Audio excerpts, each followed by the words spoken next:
What's going on, everybody? Welcome to another episode of the Touchdown with Doug Smith, where I bring to you some of the most amazing NFL draft prospects. And also, it's one of the best draft series on the internet. I was at the Hula Bowl, for those who don't know, roughly about 8 days ago. And I saw a guy not get one, but 2 sacks. It went right through the O-line as if they didn't exist. Oh my goodness, man. He was out here hurting feelings. That then led me down to a wormhole on YouTube, watching his highlights, learning more about him. Ladies and gentlemen, I want to introduce one of the best D tackles in this year's NFL draft. This guy's 6'6", just under 300 pounds. He's elusive. This guy has moves, man, that not every D tackle can take and do. He truly is a machine. Ladies and gentlemen, I want to take and welcome 2025 NFL draft prospect Xavier Carlton out of Cal. Xavier, how you doing, man? I'm doing good, man. How about yourself? Man, blessed and highly favored, bro. So happy to have you here today, man. I'm glad to be here too, man. Absolutely, man. So, dude, Hula Bowl, man. Walk me through that experience, man. What was it like being at the Hula Bowl? You did your thing, by the way, man. Huge fan. I appreciate it. Now, honestly, going to the Hula Bowl this year, it was a dream come true, honestly. I've been hearing stories from a lot of my old teammates, even some guys that played in the Hula Bowl, and they told me that it's a great experience to play in.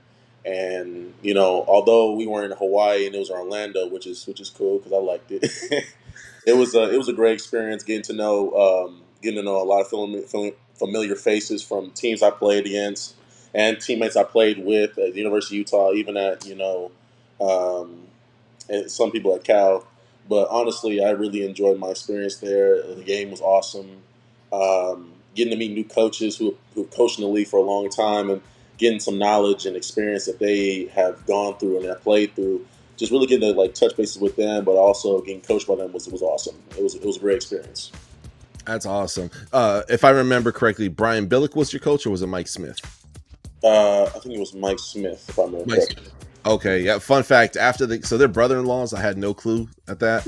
I'm doing the post-game interview, and I just finished my interview with Brian Billick. Really nice guy. I see Coach Mike walking up, and he says, "We kicked your ass."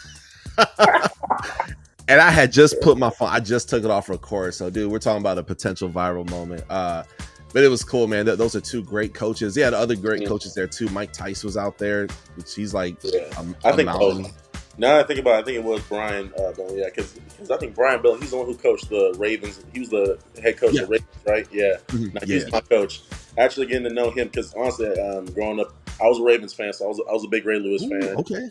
Yeah. So getting coached by him was like a dream come true.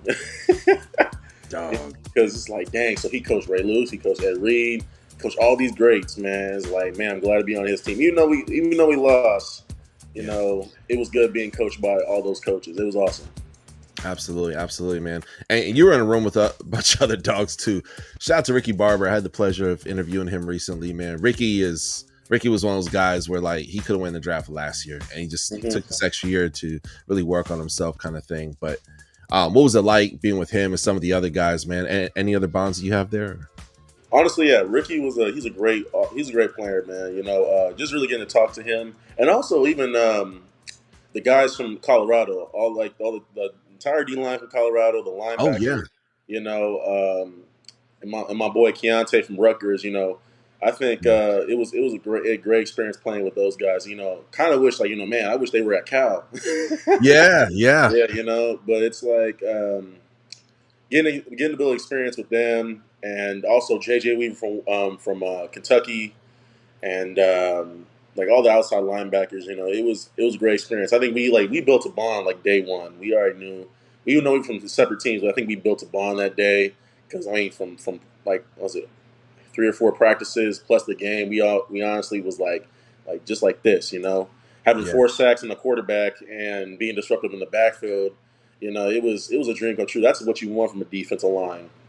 And, like I said, even though our offense couldn't carry anything, we were trying our best as a defense to create turnovers. Even when we were sacking the quarterback, I think the first clip of me sacking the quarterback, Thorne from Auburn, was trying to knock the ball out so, one of my teammates could pick that up. Yeah. But, it was a great experience playing with them. I still follow them on Instagram. We talk about it. I hope one day we can stay together and play in the league together. So Yeah. it was a great experience playing with those guys. Yeah, summer camp type situation, man, where you go to camp and it's like, oh man, this guy's cool. He could be like Yeah, my best friend one day, and then like, you don't know when you'll see him again, man. exactly. So kind of frustrating, man. Man, walk me through where are you from originally, man, and what was it like growing up? I'm actually from Tuesday, so I was born in the university. I was born in Salt Lake City, Utah. So Okay. both my parents went to Utah. My dad played linebacker at Utah, and Mm. then my mom's job transferred us to California. So I spent most of my time in Modesto, California. It's basically an hour away from Sacramento, about an hour and a half, 2 hours away from like the Bay Area, like Mhm. depending on traffic. So that's where I grew up. I grew up playing football there. I went to Modesto Christian out of high school. Modesto Christian is known for their basketball program, so we had guys like Chuck Hayes who played at Kentucky. You know, Mm. we had a lot of great like NBA players, like all time greats, go to Modesto Christian. We had some couple football players too, but I played at Modesto Christian for like 3 years. I think I was the only guy in the Valley who had 30 plus offers. Very humble about it. Yeah. And then my mom's job relocated us back to Utah. So my senior year, I went to Juan Diego Catholic High School, and then I went to the University of Utah. The only reason I went to the University of Utah is because my mother had cancer.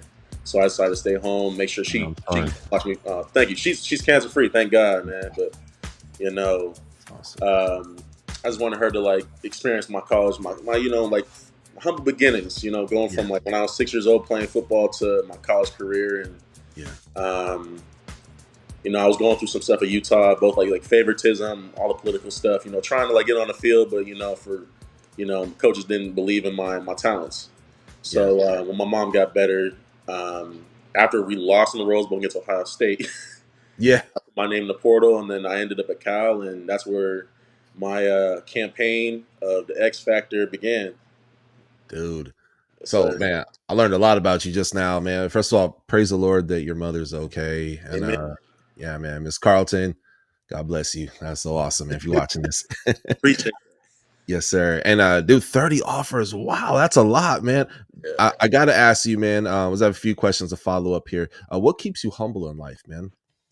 Honestly, see, I mean, when I was a kid, it really was my parents. So my Mm. mom and dad have been together for 30 years, and they've always taught me and my brother. My brother's 14. He's actually a freshman in high school. He's balling too. Oh yeah, Uh, nice.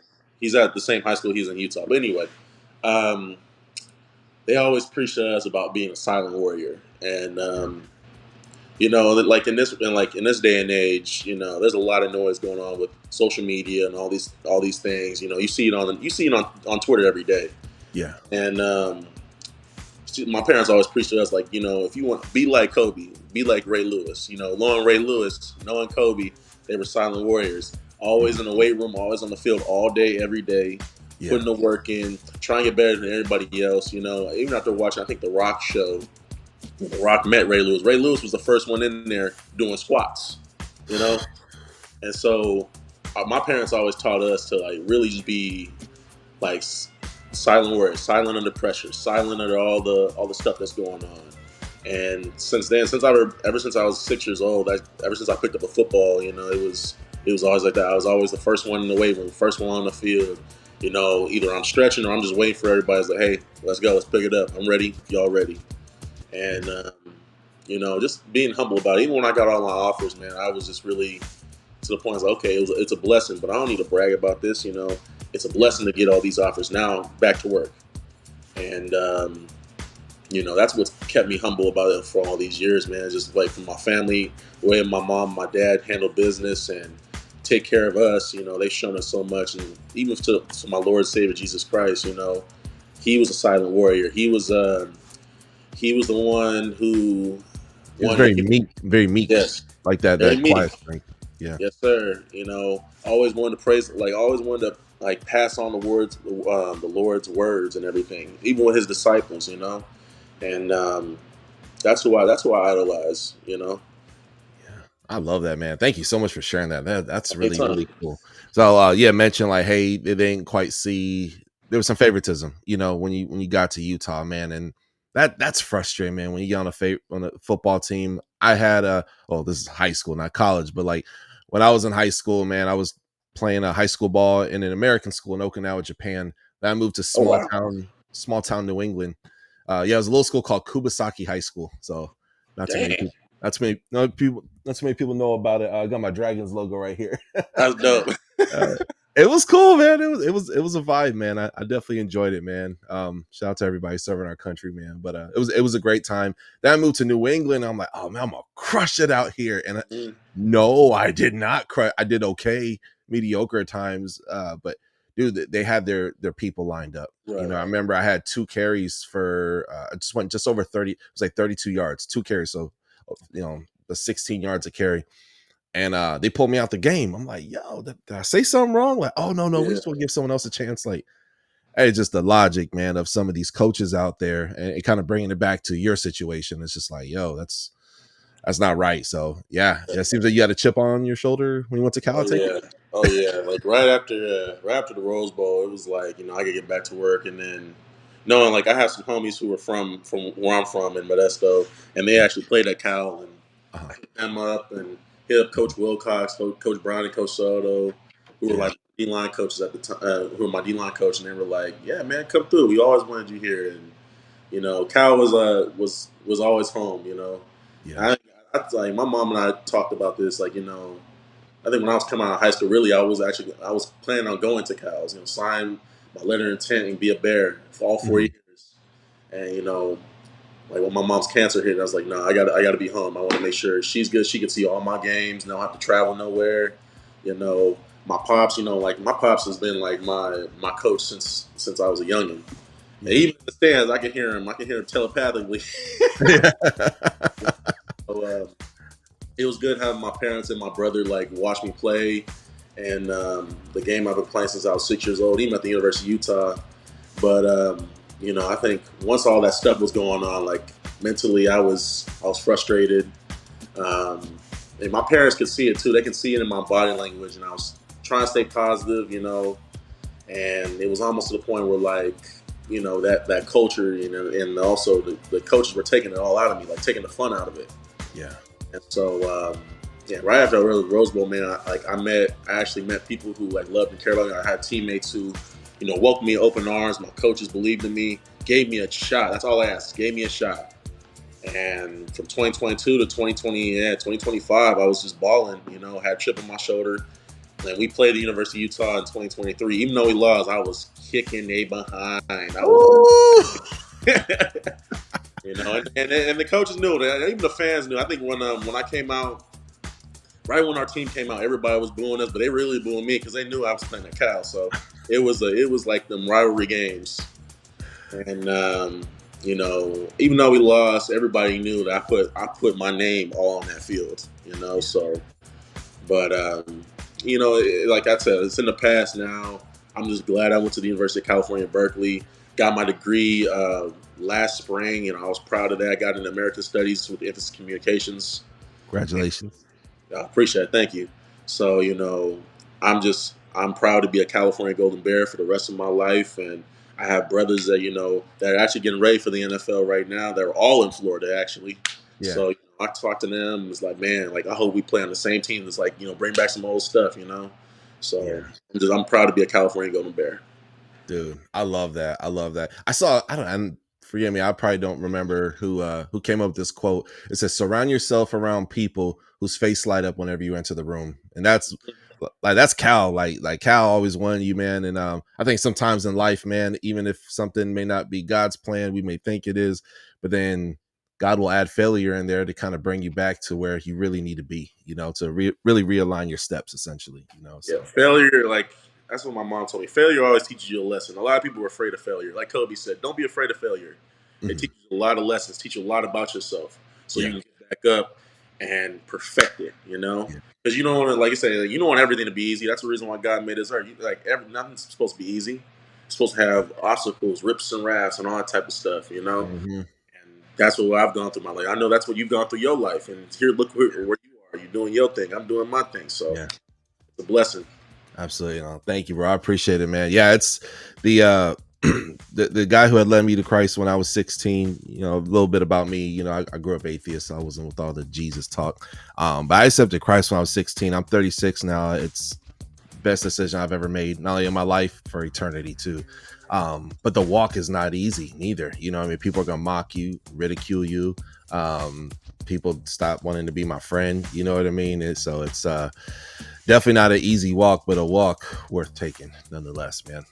So Absolutely. yeah, nah, man. Like Um, you said, surround yourself with people that talk the same language, speak the same language as you. So yeah, exactly. Now, you had mentioned you're currently training in Fort Lauderdale. What are some things you're doing right now to really help elevate your game? Obviously, February is a big month for like pro days and stuff like that. And then, of course, we have the NFL draft in April. What are some things you're doing to help elevate things when it comes to your game? honestly, I mean, after the Hula Bowl, I got a lot of praise, but I also got a lot of like needs of improvement. And of course, my improvement like more power into my punch, and even like pass rush stuff. I mean, a lot of scouts are seeing like throughout the years of me playing football. They've always known I was always around the ball, and even like when I was getting doubled and triple teamed the whole game. But I think for me is really just working on basically my needs improvement pass rush still. I want to be part of the greats. Yeah. With Aiden Hutchinson and Khalil Mack, Miles Garrett. Heck, my personal favorite.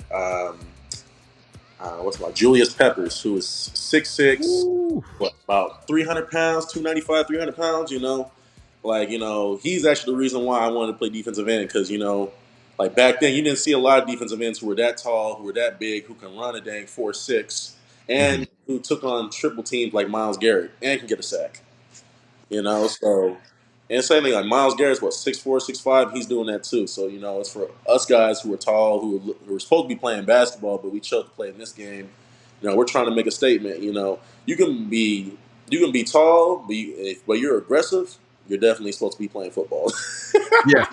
Yeah, absolutely. If you find yourself, look, everybody watching this, if you find yourself fouling a lot in basketball, if you're that guy who's always getting fouled out, just keep your options open. Just keep your options Yeah, open. I'm gonna leave it at that. Even if you're 5'9", I don't care. Keep your options open. There's a sport called football. It's just so much more better. yeah. So much more I, better. I tried that. I did basketball, man, and I score what 20, 25 points a game, but I always foul out. It's like, all right, so football is my calling. Yeah. Oh yeah, absolutely, man. People used to yell at me like, "Doug, man, come on, take it easy, man. Yeah, Take it easy. I'm gonna turn up." I was you got yeah, to, man. If you ain't trying to be the best, what are you doing? exactly. Kind of thing, man. That's pretty dope, man. You mentioned like Julius Peppers, man. Growing up, I'm 36, so growing up, I saw the greatness of Julius Peppers, man. I remember that play where he was like a strip fumble or something like that. He took it all the way to the house. Like he Yep. was just such a fun player to take and watch, man. Is outside of him, any other players you kind of model your game after? Or? I would say yeah. So Julius Peppers, I say Reggie White. Um, I think another guy. So yeah, Miles Garrett, of course. Mhm. So I think those three right there were actually my favorite. And then for me, like since my dad played middle linebacker, Yeah, like when I was a kid, I was playing middle linebacker. Mine was of course Ray Lewis. Ray Lewis was my favorite middle linebacker to watch. yeah. Just his ambition and just those four guys. I would model my game after. Love it, man. One of my last questions here today, man. What's something you want NFL teams to know about you that they may not know already? Honestly, I